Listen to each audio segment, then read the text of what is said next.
Hi folks, today we are going to do a amazing image trace, and that's where you are taking an image that is pixel based and transforming it into something that is vector based, so that way you can like resize it and it's not stuck to the resolution that it originally was.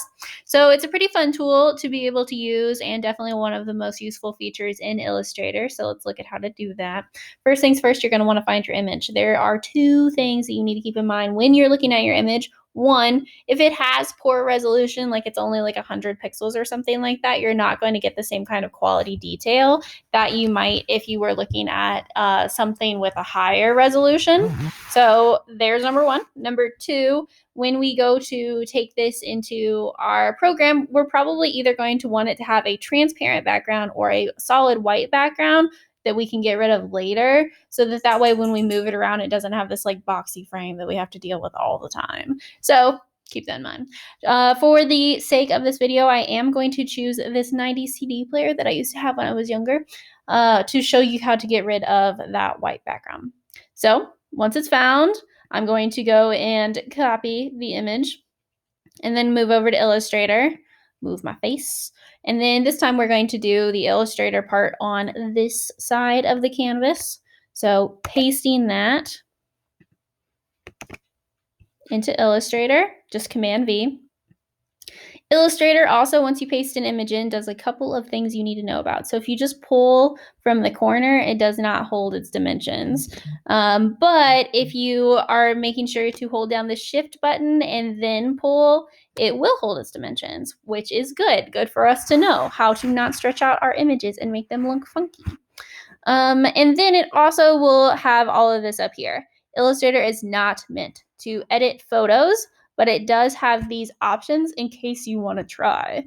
So the one we're going to be focusing right here is going to be on the image trace. This is the thing that allows it to convert it into a vector-based program. So I'm going to go ahead and click image trace. Now, once I've done that, you can see it immediately changed the image to black and white, and we've lost a significant amount of detail. Don't worry, there's more things we can do to it. You're going to go to this little button right here. This icon is the image trace panel. Now, that image trace panel, when you go to open it up, has many options. I'm going to move my face again. And then open up that image trace panel. So with this image trace panel, we're going to want to change a couple of things. I want to keep my CD player in color, so I'm going to put it in color. And that brings back a lot of our details almost immediately. But it has like 30 colors. What that means is Illustrator has chosen 30 of the colors in this particular image to map out shapes with. And so it's using those shapes to determine like where these colors are. That's kind of a lot. In order to simplify that down so it's easier to change the colors later, I'm actually going to just move that down to around like six solid colors. Cool. And we still lost a little bit, but we can go back and edit the way that those paths are affected. So sorry to jump down. If yours doesn't immediately have this option, you have to make sure you hit the advanced button and then it drops down more options.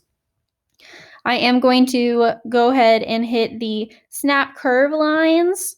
So that will, instead of making all of the curves just like a line, it will allow it to be like its natural, like rounded out form. I'm also going to play with the paths. So changing the amount of paths will help you get more or less detail depending on what you're looking for. Same thing with the corners.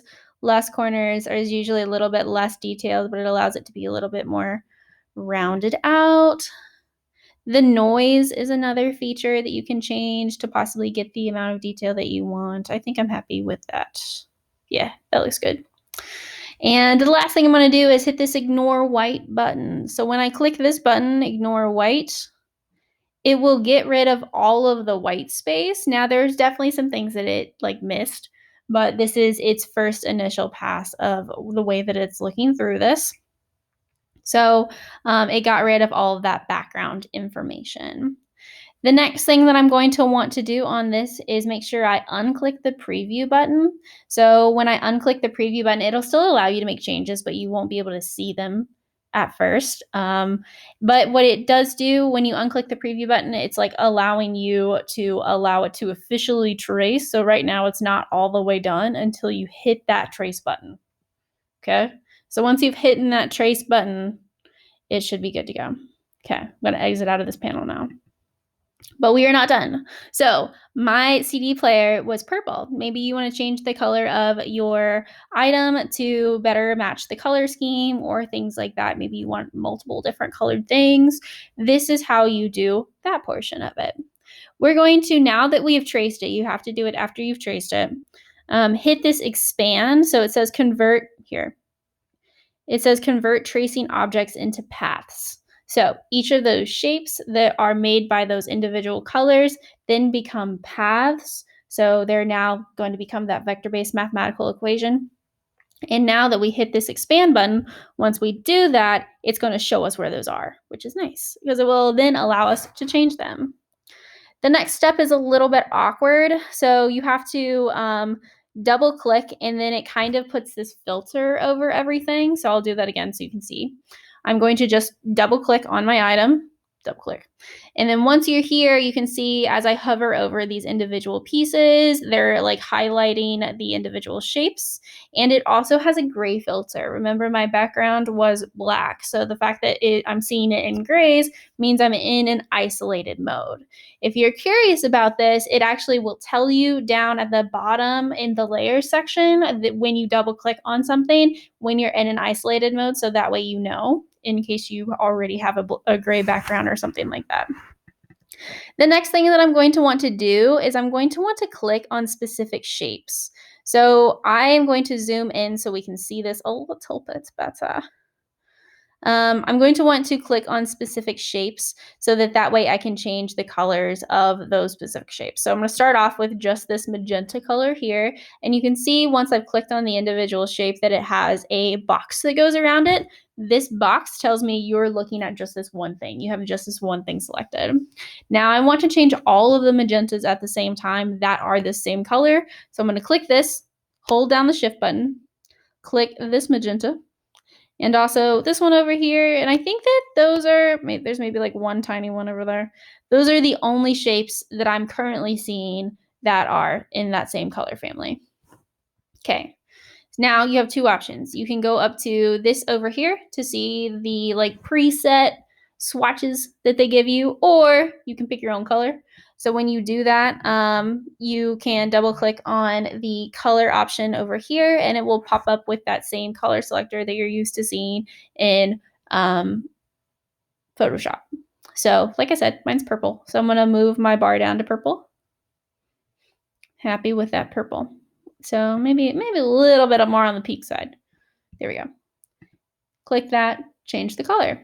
And I would continue to do the same thing with the rest of the colors until I'm happy with where it is at. So just making sure that I'm holding down the shift button. And if I click something on accident while I'm holding the shift button that I don't want, just click it again and it'll unselect that one. And it should be pretty easy to change the color with that in mind. Yeah, it looks pretty good. Maybe I missed a couple here, so I can go back, do that same thing with some of those smaller guys. Remember, if they're so tiny you can't see them, please zoom in. So I'm using something with a touchpad, so that allows me to do it quicker. If you can't do that, there's this little zoom tool right there that you can do as well. And then I'm just going to use the dropper tool to auto select the color that I need. So that was a new tool. It's right under that one that looks like a fade, the eyedropper tool. And that's how you change colors. Another thing you can do while you're in isolated mode is get rid of any of the shapes you don't want. So like all of this stuff over here, that's kind of like clutter. I don't really need that. So I'm just going to go ahead and remove some of those because they're just extra. Not really a part of the CD player that I remember. Yeah. This one's a little bit bigger, so you may want to go in and change the shape of that one, which is a thing that I will show you how to do in the next part, but you do have to make sure that it is in isolated mode when you are doing it. So In general, that's how you change colors. Now, once you are done changing colors and you're done with that, you can double click again and that will take you off of isolated mode. You do have to double click off of the shape so that way it understands you're done with that shape. And now it will still allow you to move the whole entire thing as a group. If for some crazy reason you do not want the individual parts of this, you can ungroup it. I don't recommend that though, because then it just makes it so much harder to move it from place to place. Yeah. And then this is a thing that you can make sure that just holding shift, you can copy and paste and get the exact same thing. Maybe you want to make like a lot of these and make them all different colors. That'd be fairly easy to do with this image trace option. Okay. So that's the second part. The next part I'm going to show you is how to use the pen tool, aka my favorite tool in this program. So see you guys in a bit.